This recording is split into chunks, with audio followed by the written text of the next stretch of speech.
शिक्षा शेरनी का दूध है, जो पिएगा वो दहाड़ेगा। ये महान वाक्य हैं भारतीय इतिहास के एक ऐसे अनमोल रत्न के जिन्हें बचपन में भेदभाव के कारण अपने स्कूल में कक्षा के बाहर बैठना पड़ता था।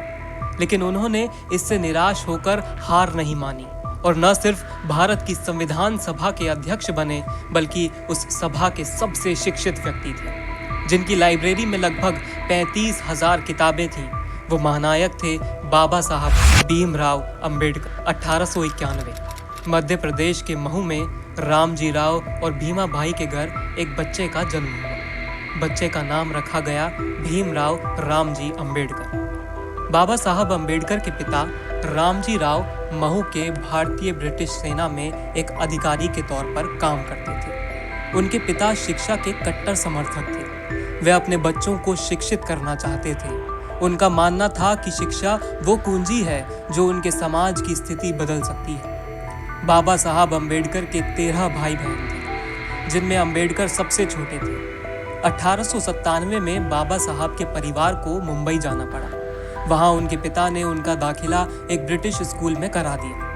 बाबा साहब उस स्कूल में दाखिला पाने वाले पहले दलित छात्र थे, लेकिन उनके लिए शिक्षा ग्रहण करना इतना आसान नहीं था।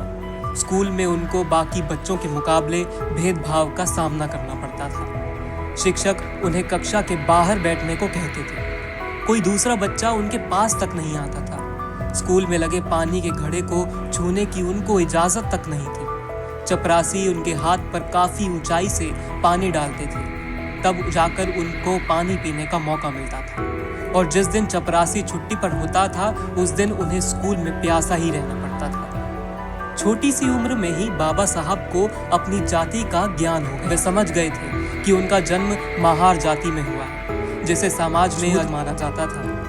ऐसे में इतना भेदभाव झेलकर कोई और बच्चा होता तो शायद हार मानकर या निराश होकर घर बैठ जाता। लेकिन डॉक्टर अंबेडकर ने निराश न होकर शिक्षा से ही अपने समाज के लोगों को सामाजिक स्वीकृति दिलाने का दृढ़ संकल्प लिया। 1907 में बाबा साहब अंबेडकर ने अपनी मैट्रिक की पढ़ाई पूरी की। इसी के बाद उन्होंने बॉम्बे में स्नातक की डिग्री प्राप्त की, जिसके बाद उन्हें होनहार छात्र होने की वजह से छात्रवृत्ति प्राप्त हुई और उन्हें आगे की पढ़ाई के लिए अमेरिका जाने का मौका मिला। 1916 में उन्होंने कोलंबिया कॉलेज से अपनी पहली पीएचडी की डिग्री प्राप्त की। इसके बाद उन्होंने अपने जीवन में कुल 4 पीएचडी की डिग्रियां हासिल की, जिनमें लंदन स्कूल ऑफ इकोनॉमिक्स भी शामिल था। बाबा साहब अंबेडकर की पहचान एक शानदार वकील के तौर पर जानी जाती। बाबा साहब को पढ़ने का इतना शौक था कि वो पूरी रात तल्लीनता से पढ़ते थे। कहा जाता है कि जब 1956 में उनकी मृत्यु हुई, तब उनके पास कुल 35,000 किताबें थीं। बाबा साहब ने भारत की आज़ादी के लिए भी कई आंदोलनों में हिस्सा लिया। बाबा साहब ने अपने जीवन में शिक्षा को ही सब कुछ माना था। वे कहते थे कि ज्ञान से सब कुछ हासिल किया जा सकता है। इसी के साथ 1947 में उन्हें आज़ाद भारत का संविधान लिखने के लिए बनाई गई संविधान सभा का अध्यक्ष चुना गया।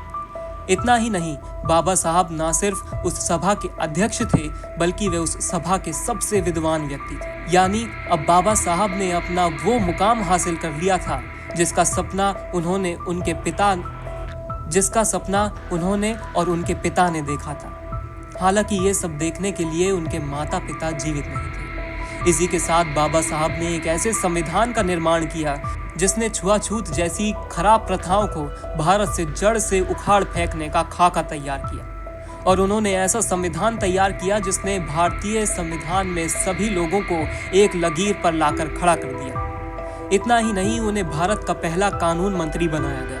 लेकिन 1951 में जब उन्होंने संसद में हिंदू कोड बिल का प्रस्ताव रखा, जिसका मकसद भारतीय महिलाओं को उनके अधिकार दिलाना था, इसका संसद में विरोध होने पर उन्होंने अपने पद से इस्तीफा दे दिया। बाबा साहब बौद्ध धर्म से प्रभावित थे। उन्होंने 1935 में एक सभा में कहा था कि मैं पैदा भले ही अछूत हिंदू हुआ, इस पर मेरा बस न था, लेकिन इसमें मरूंगा नहीं।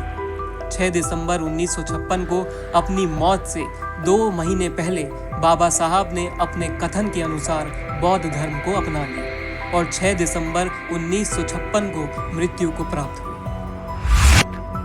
वीडियो का मकसद सिर्फ बाबा साहब अम्बेडकर का जीवन परिचय ही देना न था, आज 14 अप्रैल 2024 को जब मैं बाहर निकला तो मैंने देखा कि एक ही बाइक पर कई लड़के बाबा साहब की फोटो वाला नीला झंडा लेकर बिना हेलमेट पहने मानो उस पर स्टंट कर रहे थे। अंबेडकर जयंती मनाने के नाम पर उन्होंने बाबा साहब द्वारा बनाए गए उसी संविधान को ताक पर रख दिया। बाबा साहब के मुख्य विचार थे शिक्षा। क्या हम आज भी बाबा साहब का ये सपना साकार कर पाने में सफल हो पाए हैं? आज भी कई ऐसे बच्चे हैं जिन्हें अच्छी शिक्षा नसीब नहीं हो पाती या उन्हें बचपन में ही अपने घर का बोझ उठाने को मजबूर होना पड़ता है। हमारे देश में आज भी सरकारी शिक्षा के क्या हालात हैं, वो कितने जर्जर हैं, ये किसी से छिपा हुआ नहीं है। ऐसे में आज हमें संकल्प लेना चाहिए कि हम अपने समाज में शिक्षा व्यवस्था को सुदृढ़ करें। 2024 लोकसभा चुनाव नजदीक। ऐसे में हमें बाबा साहब के सपनों का शिक्षित भारत बनाने के लिए सरकारों पर दबाव डालना चाहिए कि वे भारत के हर बच्चे, हर व्यक्ति के लिए अच्छी शिक्षा व्यवस्था बनाएं। नमस्कार, मैं क्षितिज अरुण।